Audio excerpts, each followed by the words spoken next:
Hey guys, this is a very beginner-friendly makeup tutorial on how to get your makeup to look airbrushed and poreless all under 10 minutes.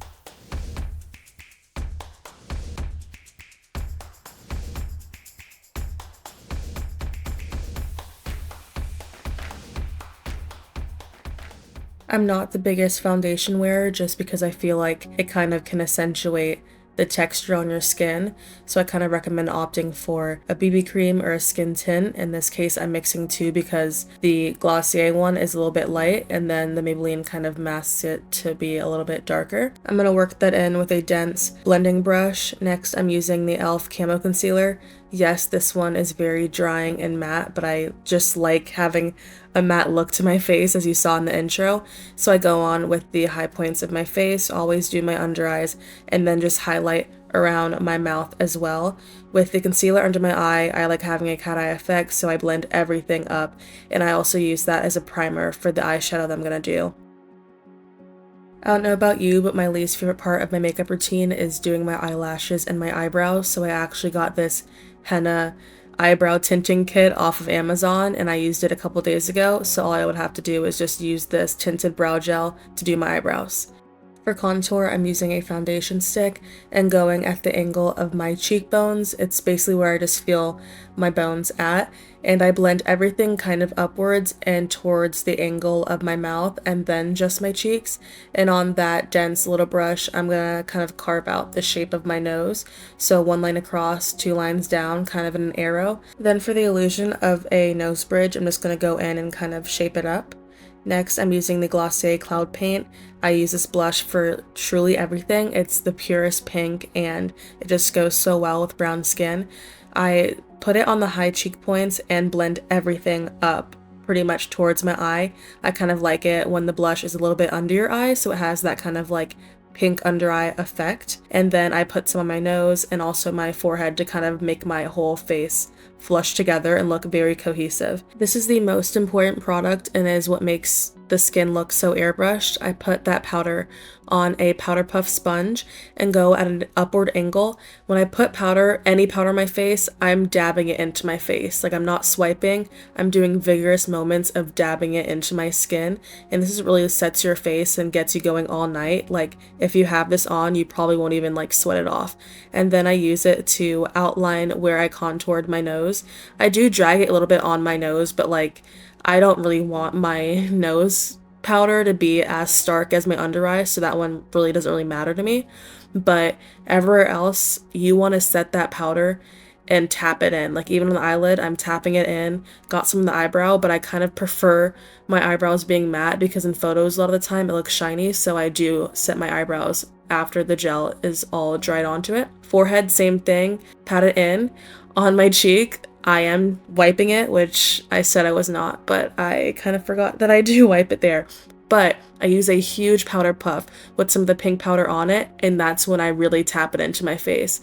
You can swipe it if you're just going over a huge area, but like, the key to having a poreless matte face and like airbrushed in photos is to tap it into your skin and like work it in there in vigorous motions. Part of what makes this look so airbrushed is that this pink setting powder is really locking in every part of my makeup routine. For instance, it's locking in my BB cream, blush, contour, and eyebrows. For a smooth under eye, you really want to pat this in and bring it up at the same time.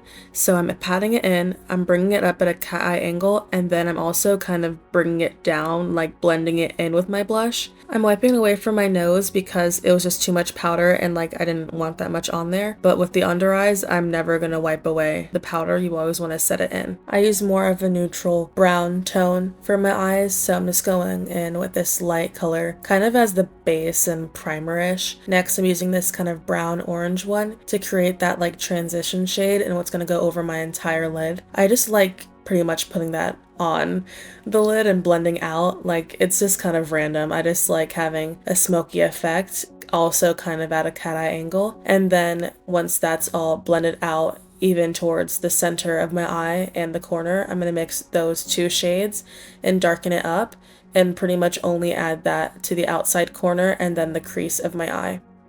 Next, I'm going to use that same orange shade and contour my nose again, just setting it in after all the powder and going in wherever I put that foundation stick to begin with.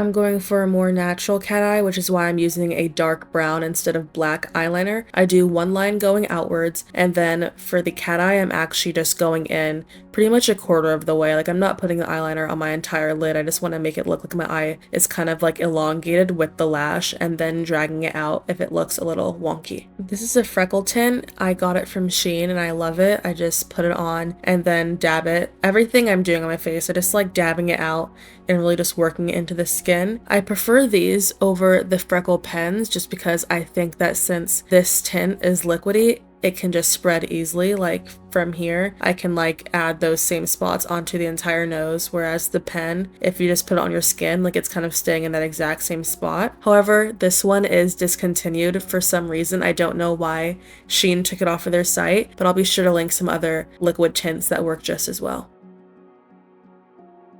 This is the infamous chocolate bar palette. I think I've had this seriously since middle school, but I only use like a few of the shades. So for highlight, I'm using Champagne Truffle. I'm going in with the dot on the tip of my nose and then a line on the bridge, kind of like an exclamation mark. And then I always use it to highlight the inner corners of my eye. And then I'm also using it to highlight my cheeks. So I just get it on a little brush and just brush it on there. I know this video has been a pretty zoomed in angle of my makeup routine, partly because I'm using the viewfinder of my camera as my mirror, but also because I really want to show the detail that kind of goes into the makeup. I've gotten a lot of compliments in person about how my makeup and skin look airbrushed when I do this routine, so I really think that all these steps put together can create a really flawless base for anyone to work upon. These are lash clusters from Amazon. I'm just going in with the Sky High mascara, making it look accentuated.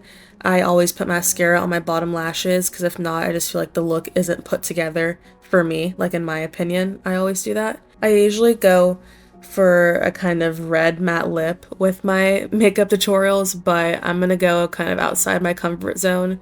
I'm gonna use this kind of neutral ashy looking lipstick. Like, you low-key could just use concealer, but it kind of has a pinky tone to it. I go over my entire lip. Now I'm using the Jumbo lip pencil. I have used this for seriously 2 years and I just keep sharpening it and just buying a new one. I just roughly outline my lips. This is not the liner. I'm just using this to create some dimension so that the stark, like, light ashy color does not like stay around the perimeter. It's kind of creating a nice border for the color to lock into, also creating that shadow at the corner of my lips. Now with my all-time favorite lip liner, Glossier shade Bare, I am lip lining. I kind of have double lined lips, I think, so I'm not really overlining, I'm just kind of lip lining, I guess. I just really like creating that nice cupid's bow, and then I kind of go in and make it look a little bit more sharp on the edge. In my opinion, the best thing to do is just go with the shape of your lips. I really don't think you need to do too much. But if anything, if you do have like double line lips, like what I mean by double line lips is like that light kind of line over your natural lips. I think that's a really good kind of barrier for a lot of people to use if they do want to have the appearance of plumper lips without it looking crazy, like as if you just drank chocolate milk. So I'm kind of using that to my advantage, and that's where I'm overlining. I'm creating that kind of sharp look with my cupid's bow that isn't originally there in that exact same shape, if that makes sense. And for the bottom, I just go in the exact same line. I don't even overline anything. Now this light lip combo thing I was doing was really out of my comfort zone, so I had to bring some pinkness back into it with this lipstick. I'm just putting a little bit, like literally just dabbing on a little essence of the pink. Like I didn't change that much of it. It creates that nice gradient. So this is the finished glam. I hope you guys liked the video and found it helpful, and make sure to subscribe for more.